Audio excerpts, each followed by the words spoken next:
Hi, and welcome to Heaven. This is Julia Kibilda. And Raquel Welch. And how are you today, Raquel? I'm doing good. I'm doing good. Today I am drinking a champagne sangria because we are recording on International Women's Day and, feeling it. And there's nothing better than a sangria in March, I guess. I guess. Well, it's like 2:30 p.m. and I am having a gin and tonic, so I don't think that's also very appropriate. But we're celebrating the weekend, so cheers to that. Cheers to that. And today we have a actually, I don't know if it's fun episode, but we have a cool episode topic. Nah, I think we've been talking about it for a long time, to be fair, just between ourselves. And it's something that I don't know, I relate to a lot, but it's about third places. And I don't know, maybe not everyone knows what a third place is, so it would be worth like explaining. Yeah, so a third place was first coined by this sociologist, Ray Oldenburg, in his book, The Great Good Place. Previous time. Yeah, and basically it's a place that is neither home or work, and is that third place, quite literally, where you can just pretty much gather with friends, and is mostly a place for relaxation and chilling, and also prone to community and having conversations that really go beyond that first place that is your home and the second place that is your work. Yeah, it's like your safe place that you can find your community in and just feel good. And yeah, basically, lately it seems those places are kind of dying, as in like we're not using them anymore, or people don't really have such third spaces, or at least not in the concept that they used to before. Because before people used to gather in like artist cafes or those literary places, libraries and whatnot, or like social clubs, and it was really a thing. People would just gather there and have conversations about art and philosophy or sciences or whatever it was they were doing, and just go out and drink. And I think it also was, I guess, much easier back then, in a way that like people didn't have phones, so they would just go into the place and they would know someone from their friend group would always be there. Like they wouldn't have to make Yeah. plans with them. It would just be like, oh, I feel like meeting some people today and like going out, and they would just go to that place, and they knew that that group of people that was similar in their beliefs and views to them would also be there, and they would always have someone to talk to, in a sense. Yeah, usually those third places is, imagine like TV series Friends, the cafe that they always go to. They don't really like arrange to go meet them. They just go there and they know that at least one person will be there that they will like talk to. And that's something that it's something that we are increasingly losing in our mostly urban spaces.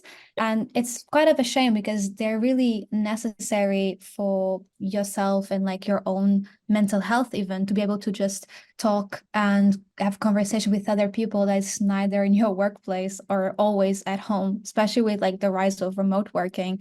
The second and first place are all like kind of mixing up together, and you're always at home, or you just have this commute type of life where you just go to work and come back, go to work and come back, and there's no other place where you can just be. It feels like there's nowhere to go, especially when you can become an adult. There's like no other place for you to go besides obviously going out to specific events, but this place that you go regularly just to like chill, it's stopping to exist. Yeah, that's very true. And I think it's so important. For example, like I have my third place, in a sense. Like it's a coffee shop that's next to my house. Mhm. And I go there like basically every week. And I know people who work there, and kind of know people who also come there to get their coffee, because we all live around. I mean, they're not like my friends. I don't really talk to them much, but still, like I talk to the staff, and I like they know about my life and all of that. And I've been going there for years. And it's Yeah. still like that form of place. And I don't know, it's part of the reasons why I moved back into the same area, because I had that place there, and it made such a big sense of community for me that it was very important. And but I think even now, like these places are kind of very different than what they used to be, as in because people who go there are not necessarily super open to talking to each other. And also I feel like our population, especially in London, for instance, is so like transient as well, that you don't really end up meeting the same people in such a place, because the place is so transient that, you know, you have tourists, you have so many like one-off visitors. Yeah. It's not really like the same people coming to that place every day. It's kind of very difficult to find a local place like that, you know, the staff stays the same, because, you know, the turnover of, for example, staff in hospitality is so quick that you come there one day and then you come like 2 weeks later and it's like completely different people and no one remembers you. So there is no way of forming a connection with the people who work there or the people who come there as well. Yeah, no, definitely. Like that type of culture as well, it's not really much present. And you're exactly right. I feel like in order for third places to exist, you need to have some kind of a economic stability. Sounds like a big word, but like in London, I think everyone who's from a big city will understand. But in London, you have a crisis of Housing. housing, yeah, like housing crisis where people are moving every year or even every 6 months of houses and moving all the time. They never really stabilize in just one place. Therefore, you also don't have the time to create that community because you're always moving. Or even if you are one of the lucky ones who never moves, as you said, the other ones are the ones who keeps on rotating. So you also lose that touch of having this regular place as you go. London is not as bad as America, for example, because America is literally built in a way for third places to not even exist. Not Yeah. even like you can not even walk through to anywhere. But I think London has still the parks and the pubs are the two big things. I feel people still use it a lot. But again, there's not really a sense of community because those is always in constant rotation, as you're saying. And that has to do a lot with the economic instability in London. And even things like I would love to go to more coffee shops around where I used to live, but a latte costs £4. Yeah, I'm exactly. like, That's what I was going to say, that like for a third place to be a successful third place to sustain that function, it needs to be a place where you know, you can linger there for hours and you can come in and, you know, work or meet other people and sit there without necessarily the place profiting from it in a way. So in like today's kind of business model, that such a place doesn't function, because even if you go to a restaurant or a cafe, you have a time limit for a table. It's very rare these days that you find a cafe when you can come in, get a coffee, sit down, and then not leave for like 4 or 5 hours at a time, because yeah. inevitably people will be like, sorry, but you have to like free up the table. That's something that I really miss from Warsaw. I feel like in Warsaw the culture is a bit different. Where I lived there's way more places like that are very nice and comfortable. You know, I'm not talking like Costa Coffee, because maybe that's a place you can go to and sit around, but it's not like a comfortable place that you would feel relaxed and kind of in this like homely atmosphere to spend your time. And I feel like Warsaw has way more places like that than London, where you can kind of just, I remember like going somewhere with my friends and just sitting in a coffee shop for like 4 hours in the same table and just barely ordering anything new and just kind of, you know, talking, and no one ever made us feel unwelcome in a sense, and no one rushed us to leave. And I feel like in big cities like London, it's kind of difficult because the speed of everything is so quick that even when you find a place like that, very rarely that place will allow you to, you know, stay and experience that. And I think that's a real shame. Also, the fact that you have to book to go anywhere is so weird. Oh God, that pisses me So off so much. you I'm can't just so like tired. show up. And then there is this thing that I really hate. I don't know how much it ties into that, but the kind of idea of making places trendy through social media. I have a lot of places that I really like that were kind of those third places for me.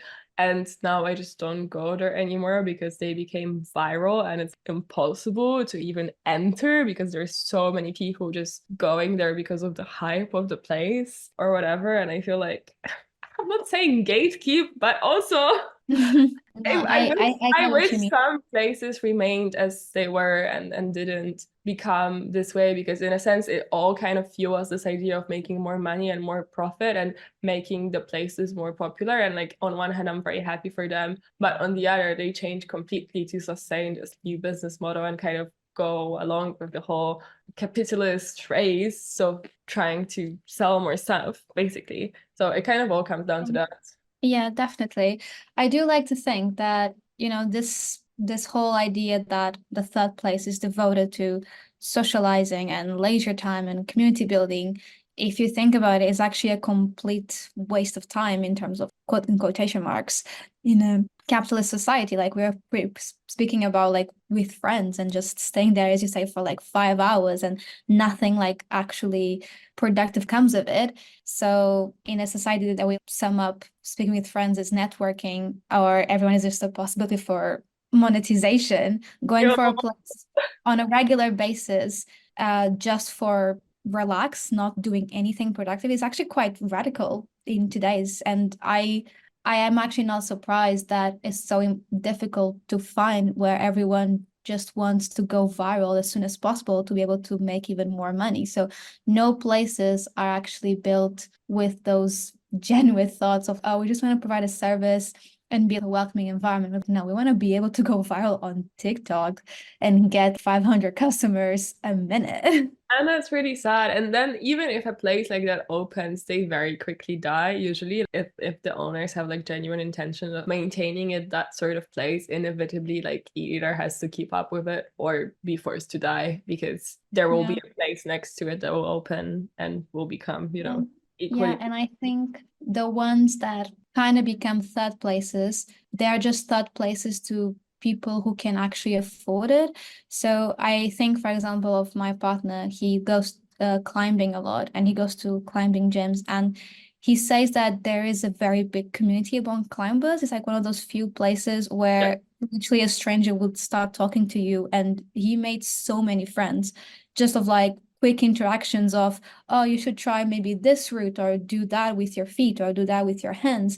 And they literally strike friendships in that way. So for him, when we spoke like just one another, his third place is definitely the gym. However, it's just not affordable to him or to most Londoners, I would risk to say, where your membership is £90 a month or something like that. It's insanely high. And that's the biggest problem, I would say. Other people will say that their third places are like yoga and Pilates studios, which also tend to be quite expensive. Any gym membership is very expensive nowadays, but it's the only few third places that actually exist with actual communities. And even further than that, I would go to say that it kind of became privatized on purpose. If you think about stuff like social clubs that are kind of like, I didn't even know, but in London, they're kind of a big thing. I know a lot of people who are part of members clubs like Soho House or the Libertarian Club, a lot of different private clubs that kind of try to fill out that third space gap, but in a very, very commercialist way, because very often like a membership is a few £100 a month Yeah. just to Yeah. have access to that community and have access to that space. So in a sense, that idea of having community has become fully monetized on as well. So, obviously like those places recognize that, yes, we have the need to connect with people who have the same interests as us and same beliefs as us. But instead of doing it in a public space, it's very much pushed into the private arena. And I think there are very few places that defy that. I mean, maybe like some cultural institutions are attempting to kind of break that down and create those kind of opportunities, meeting places and conversation, but not many people know about that. And it's kind of very hard to find out if you actually are not in that community already, or if you don't know. And yeah, I just think that's very weird that we're capitalizing on finding human connection, but Yeah, pretty much. I the mean, we're world. gonna talk about human connection, go no further than those dating apps. I mean, no wonder people are so desperate to connect with others in the most, I don't know, random ways. Like even at bars, I feel like it's just so hard, especially for young people. It's just so hard to connect with others. And it doesn't have to be like any in-depth friendships, but really just having those moments of talking with someone else. And it is like Yeah. loneliness and social isolation is really increasing amongst the youth. We are the ones suffering the most for the lack of those third spaces for us to just go. Exactly. Even a simple conversation with like a barista at a coffee shop that you go to every day can literally change the course of your day and Yeah. provide social interaction. I remember when it was COVID and I was stuck here and we didn't really go to uni or anything. What the only thing that would be like open and you could go to would be the takeaway coffee, like Mhm. coffee shop. So I would literally go there every day just to like talk to someone for the 5 minutes that I would order coffee there, and it would make such a massive difference. But yeah, that's very true. People nowadays don't have that at all. Like even when I was a teenager, people would hang out in a mall or something. Like that would be like Yeah, the third yeah. place for teenagers because you would go like to the mall, those more financially accessible places for us, but they still are kind of that third space. And that's why I think people now are saying that perhaps the internet is becoming a third space for a lot of people, which on one hand, I think, yeah, it's true. The internet is filling that void because people are finding their community there, but it will never compensate. It will never be the same as the No. real physical space. I can think like yes, a lot of those types of gatherings and communities have moved to digital. I will say though that as a teenager, something that I in retrospect considered as a third place was definitely Tumblr. It's Mm. not exactly the same, but to me, my first place was at home and the second was school. And I lived in the countryside. So there's really nowhere for me to go by foot, that you had to take a car everywhere. I was underage, couldn't drive, obviously. And I just wanted something else besides my life at home with my parents and my life at school, which I didn't even like that much. So Tumblr for me was actually a third place. It was, and I think it was kind of great for a lot of teenage girls specifically. We kind of seek that experience that goes beyond school and beyond home. And I had nowhere to go besides that. It was like my little safe space that I could pretty much like exit my real world and go there. However, I feel like nowadays is not so much anymore. Those spaces like Tumblr was back then don't really exist. Some people have argued that platforms like Discord or Twitch are kind of third places because community chats, or even people who play video games and they play with friends and stuff on like a video game, but it's still not exactly the same thing. I would never say that the internet in general is a replacement for the third place, because I think it's just so overly saturated with so much stuff going on that you can never actually focus on anyone for example, a conversation, which is like one of the main things that defines that third place. I remember seeing this tweet. I if I find it, I'll share it somehow. But basically, someone saying before we used to go to the internet to escape reality, and now we go to real places to escape the internet. I feel like Tumblr back then, that was for me. And nowadays it's not. I would much rather go to a park than to stay scrolling through Instagram. Do you know what I mean? Yeah, no, that totally makes sense. And I feel like also with the internet, I feel like internet comes from a selfish point of view. Like the internet is focused on the self. So you go on the internet to make yourself feel better, to see what other people are doing, but it's a very self-centered platform in general. You work on your profile and then you cater everything to like your interests. And then you only interact with the people that you want to interact with. And you Yeah. kind of it's very centered on the self. So even if you try to engage in a conversation, it's how am I like benefiting from it? Or you can just detach yourself from it at like any second when it doesn't fit you anymore. And I feel like the idea of a third place, it's very different. It's to find a community and kind of be able to coexist with people that you can just encounter and experience the place with them rather than experience it on its own, on your own with their presence. That's kind of what internet is. Like you've experienced the internet on your own with the presence of a millions other people around you, but you still experience it fully on your own. And I feel like that's like the biggest difference between the internet and an actual third place in a sense. No, you're totally right. We all have our own bubbles online. Like you can never really, I mean, you can try, but you usually don't really branch out of your own beliefs, your own interests. Through the algorithm, everything is like pinpointed at you of what you like. So it's definitely towards individuation. While in a third place, you usually gather a lot of people from a lot of different backgrounds together in one place. And that is more proponent for like more organic interactions. It's kind And of like sad. exchange of ideas, rather than just Yeah. an emphasis of your own ideas through other people. I feel like that's what internet is. you validate yourself and you validate your own opinions through the similar opinions of other people on the internet. And I feel like right now people are kind of so adamant to hearing other people and branching out from their own little bubble that yeah, they kind of go towards the internet instead of interacting with people in real life, which is great. Yeah, like it sounds, I mean, it is wholesome. At the same time, it is a bit sad that I've heard people saying, like, oh, I was in a park and this old lady just start conversation with me. And then we start like talking about, stuff of life in general. And they were there for like an hour and a half talking. And that was the most wholesome thing they did the whole day. And I was like, shouldn't this actually be the norm, though? This is Yeah, what exactly. happen in, so they're not friends. Probably they're never going to see each other, but that interaction is very valuable for someone's life, even their daily life, for their mental health as a person, especially in a big urban space like a city. It's Yeah. so important. And that was like way more valuable than anything else she's done that day, more than work, more than anything else. Yeah. It was that small interaction with a random person in the park, and it started off like, have you seen those pigeons? And sometimes that can be more valuable than anything else.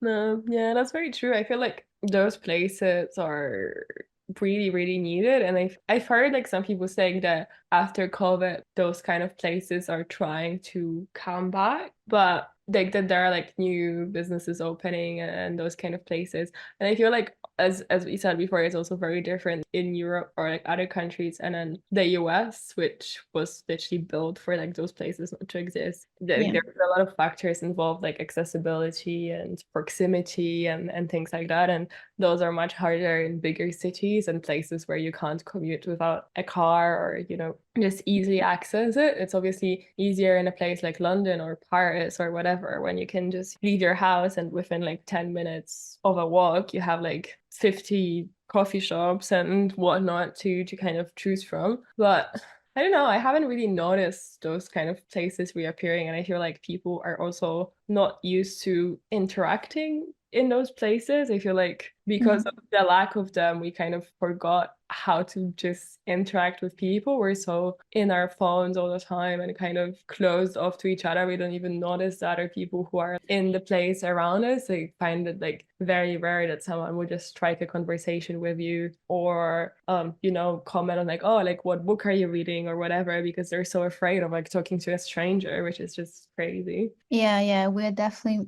we don't really trust people much anymore.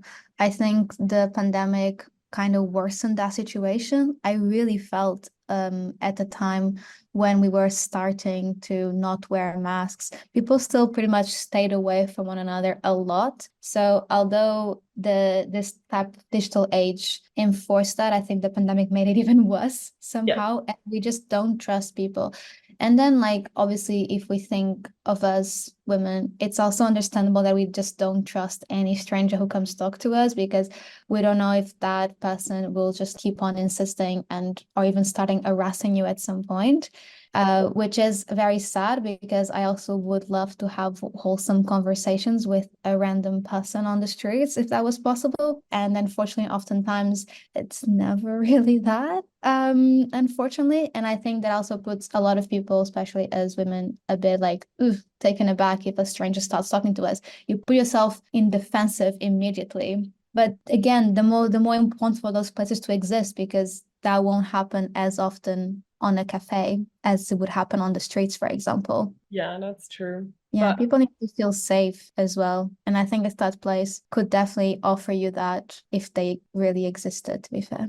it's really sad. Yeah, the thing you mentioned at the beginning, that right now also there is not even a second place, because the first and second place are becoming one, because we work remotely and home becomes work. So we don't even have that interaction anymore. So in a sense, we only have one place, which is just our home. If you think about it, it's just so secure, and like no wonder people are extremely lonely, and we have like an epidemic of loneliness, because if you don't even have any meaningful interaction with people in that second place, that means you basically are deprived from any sort of meaningful interaction besides your closest circle of friends or a partner that you live in with. That's Yeah. just really crazy. Like, Yeah, it is. And there's two things happening with that. So not only the companies are kind of forcing in a way their employees to come back to the office.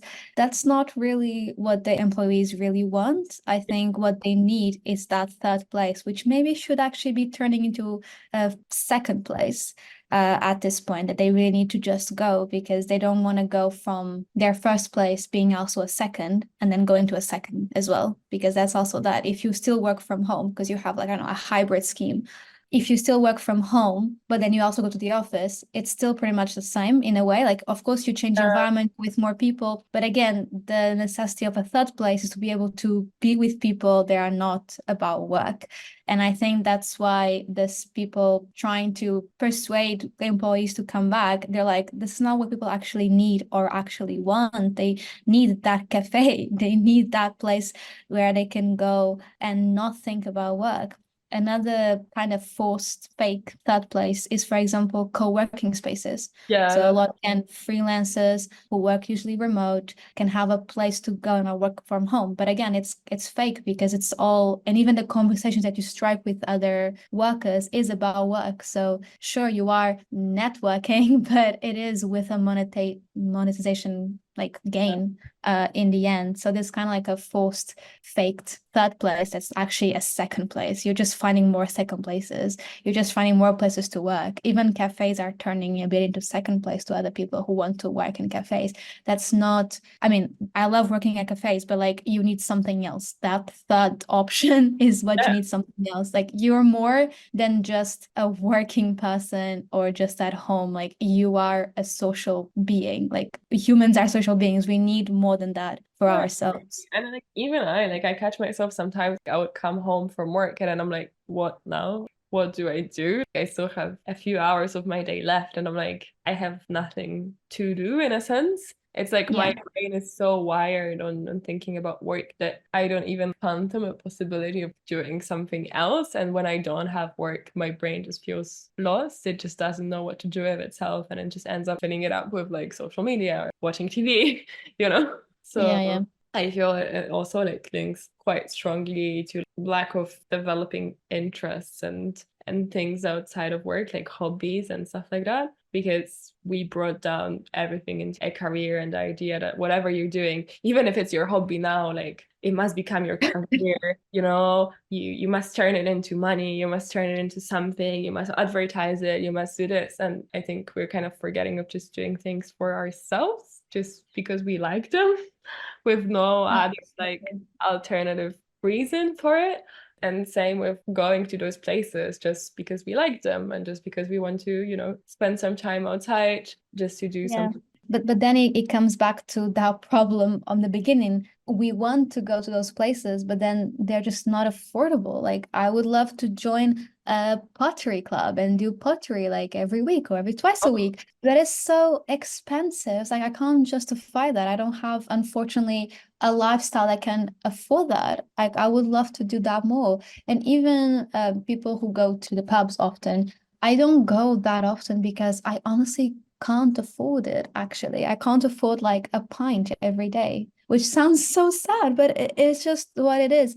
And that's why we end up retaining at home. At least that's how I felt. I felt like I have no place to really go, but that you're not to a gonna park, for example. yeah. Yeah, I think another examples of these fake third places happen a lot with digital platforms. There's a lot of entrepreneurs like trying to uh, trying to start these platforms for communities and blah blah blah, and they're all full of fancy words, but honestly, it's all for money in the end. So it will always fail in a sense. Yeah. Besides the fact that creating more stuff digitally as the future, we are realizing that that's just making things slightly worse because we need those physical places to go to. I saw this article of a woman kind of praising all these like platforms made by these entrepreneurs. And this sentence sent me somewhere. I'm going to read it to you. It goes, something I argue is one of the greatest opportunities in consumer digital experiences today, addressing loneliness. And I'm like, okay.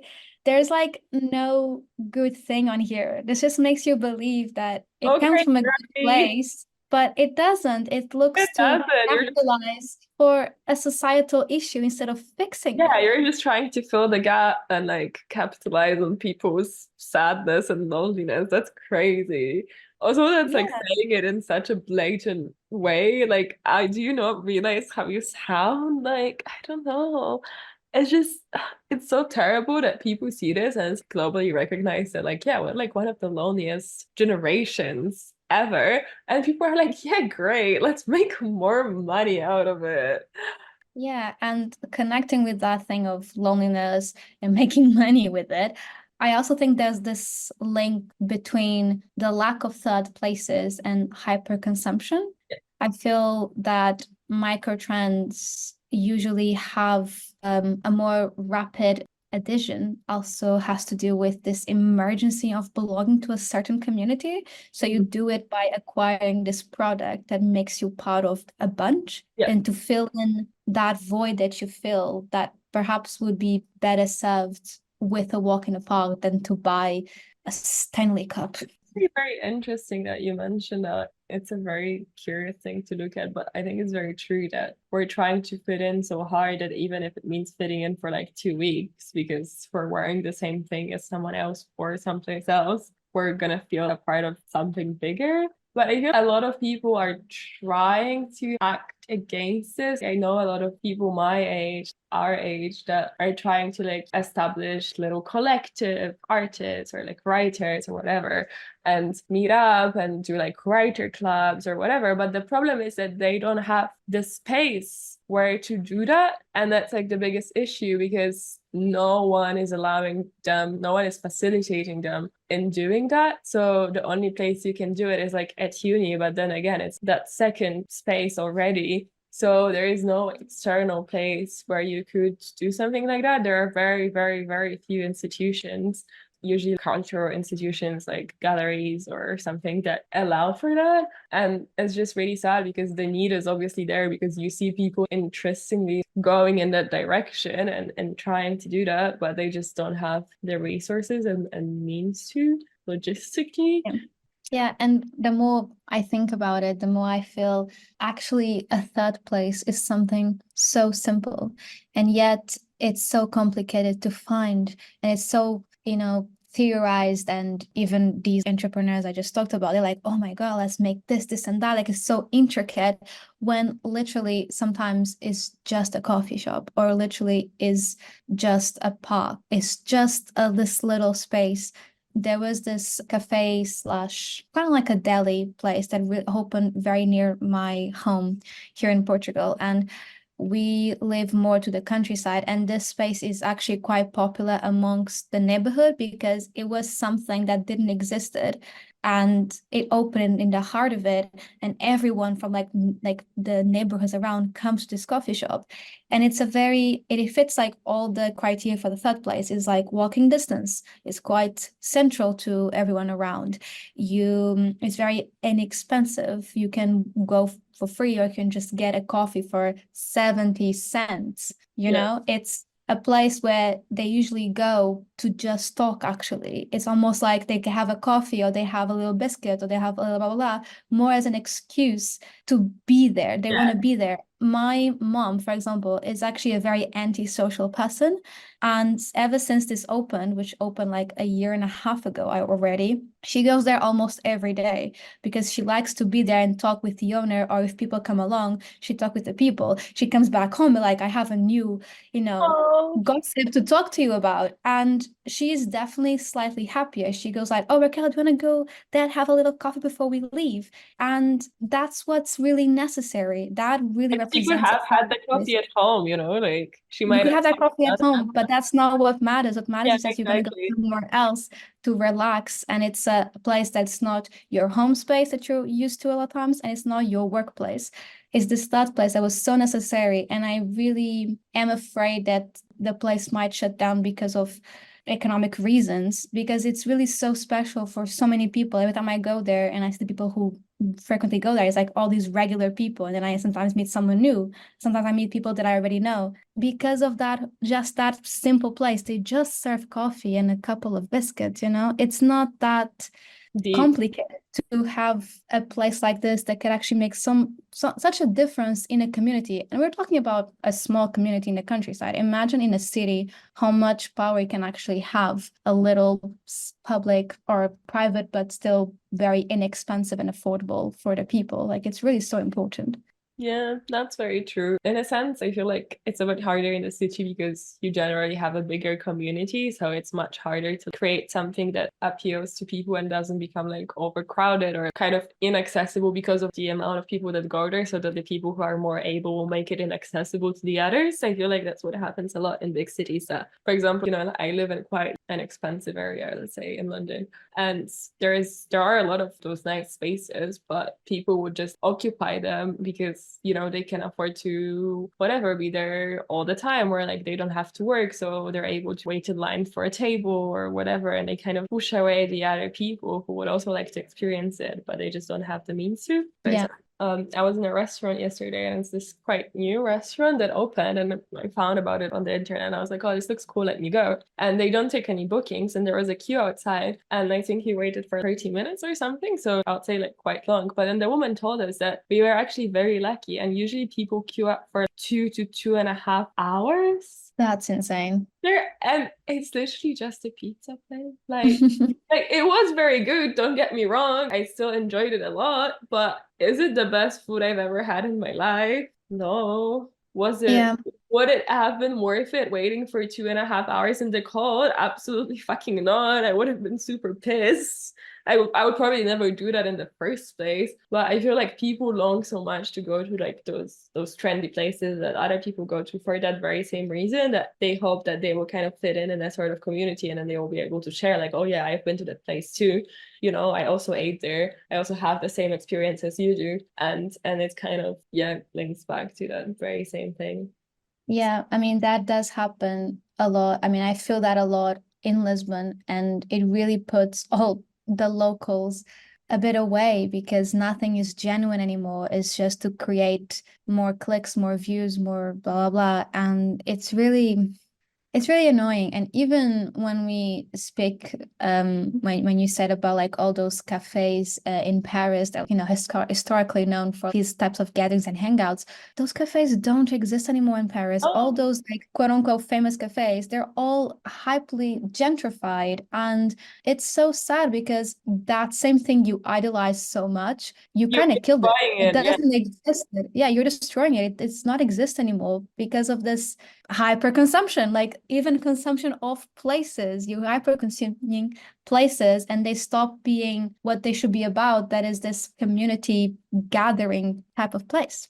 Yeah, exactly. I don't know. It's just really sad. Honestly, I think people should stop seeking for authenticity and just be authentic within themselves and appreciate the things around you and be more, I don't know, casual about it instead of being so like, gotta take a photo, gotta make a video for TikTok. Like I also like to discover places online, but I think it's reaching to a point that it's actually killing the places themselves. And then who's going to be there to enjoy it? Yeah, I have like my favorite bakery that I've been coming to ever since it opened. I remember the second day it opened, I like ran there in the morning and I was so excited. And it's been open for about 2.5 years now. And for about like the first 6 months or so, it was quite local. Not many people knew about it because it's at the end of the main street. So tourists that visit the area do not necessarily venture that far. And so for quite a while, it was a very local place, I would say. Like I would see the same people all the time and the staff was always the same. So they would know me, and it was like a very, very lovely place. And now I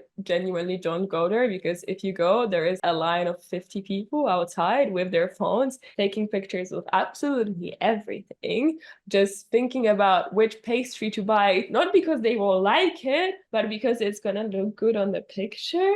Yeah. I don't know, it's just a fucking bakery. Just take a break and eat the cake. I don't know. It's just so annoying to me. And it's like a nice local place that the locals don't even go to anymore because they literally can't, because there is a line of people outside all the time and you just can't be bothered, Yeah. I do feel people do want those spaces. People need those spaces. And I think this idea of the third place is becoming more of a mainstream concept as well. So people are more aware even what they need and what does that even mean. Yeah. But I think in a city, in a big city like London, Paris, New York, I feel like if you don't have a better economy, nothing will actually change. If we don't have more affordable housing, if we don't have better salaries, we can't spend, you know? The thing is like if people have money, they will spend. They will go to that coffee. They will pay £4 for a latte if that place is giving them something else. You know what I mean? But if you never have a better economy, that will never go because it will never really like, roll. Yeah. So unless you have, less inflation on consumer goods like food, or transport, and once you have that economy actually like circling through all people, these places will never thrive, and you will actually never have them. And you might just need to resort to walking in a park with 5 degrees, which is not that fun. But there's nowhere else to go, Yes. pretty much. No, that's very true. Yeah, I think that's all I have to say, really. It's Yeah. just that. On that note, let us know if any third places of your own, or actually don't let us know because, girl boss gatekeep, I guess.